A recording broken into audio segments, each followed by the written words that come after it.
So what's up? Kamusta? Ayos ba tayo dyan? So nandito tayo ngayon sa may Skygo Baliwag branch para sa update natin dito sa motorcycle na to. Ngayong araw na to, ngayong 2025, meron silang version ngayong 2025. So ito yung Duke 110 or Skygo Duke 110. So alamin natin yung presyo nito at yung specification nito kung sulit nga ba ngayong 2025. Ayos na ayos siya. You won't see me stop, no, you won't see me quit. I'm gonna make it to the top if it's the last thing I did. Never catch me, man, I'm gone, cause I'll be working off the grid. Grinding through all the pain, I said I'd do it, and I did. I'm the type to work until my hands fucking bleed. I'm the type to fight when others fall into their knees. I'm the type to ask for more pain, get it please. Cause on the other side of pain is everything I fucking need. I got a hunger inside of me, a flame ignites entirely. I work daily quietly to build a perfect dynasty, a place where my mind is free from the chains of society. I take all anxiety and turn it to the finer things. Oh, don't take it slow, I got these places to go. I wanna grow, I wanna be something more, a different mode, I'll hit if I gotta go. Cause I got something to show the world that one day will know. You won't see me stop, no, you won't see me quit. I'm gonna make it to the top if it's the last thing I did. Never catch me, man, I'm gone, cause I'll be working off the grid. Grinding through all the pain, I said I'd do it, and I did. I'm the type to work until my hands fucking bleed. I'm the type to fight when others fall into their knees.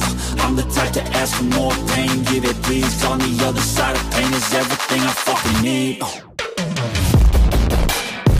Till my hands fucking bleed. Till my hands fucking bleed. You won't see me stop, no, you won't see me. So yun na nga, ngayong 2025, mauupuan din natin. At ngayon ko lang din ulit nakita na mayroong available na unit ng Duke. So mas magandang kulay, color combination na kulay blue and kulay black. So glossy finish yung kanilang combination. Okay, sa lahat ng mga parts na glossy, and then meron din pala tayo rito mga kulay gray din. So ayan, mas maganda, mas maporma yung itsura niya ngayon. Lalo na yung decals niya, mas minimalist, mas okay, mas magandang tingnan. So side stand muna natin.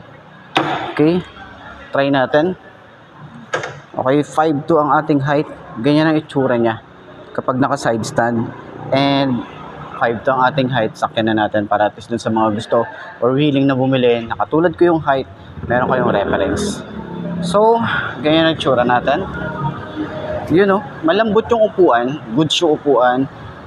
Sobrang tingkaya tayo rito pero manageable naman yan kasi nga sobrang gaan din ng motorcycle na to.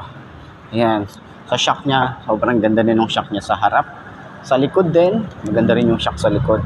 And napaka-komportable nung position natin dito. So ito nga pala is semi-automatic, wala tong clutch. Okay, so ayan, komportable, ganda ng upuan, sobrang lambot. And then sa likod natin or sa OBR natin, maluwag pa. So turning radius natin dito is malawak din yung kanyang turning radius. So pwede pa tayong maglagay dito sa harap ng gamit, pwede tayong bumili rito ng bracket para at least hindi nagagasgasan yung ating fairings dito sa harap. Okay, so ayan, napaka-sporty looking nung bagong Duke 110 ngayong 2025, diba? So mas ano siya, mas premium siyang tingnan, ang kinis ng itsura niya. Gusto ko yung kulay nila.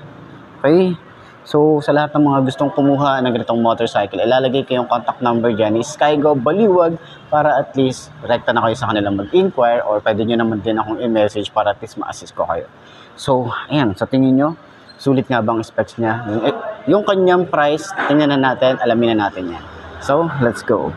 Ayan. So, pero bago yun, center stand natin kung abot ba or kaya ba nating i-center stand na hindi tayo nahihirapan. Yun. Napakadali lang. Ayos.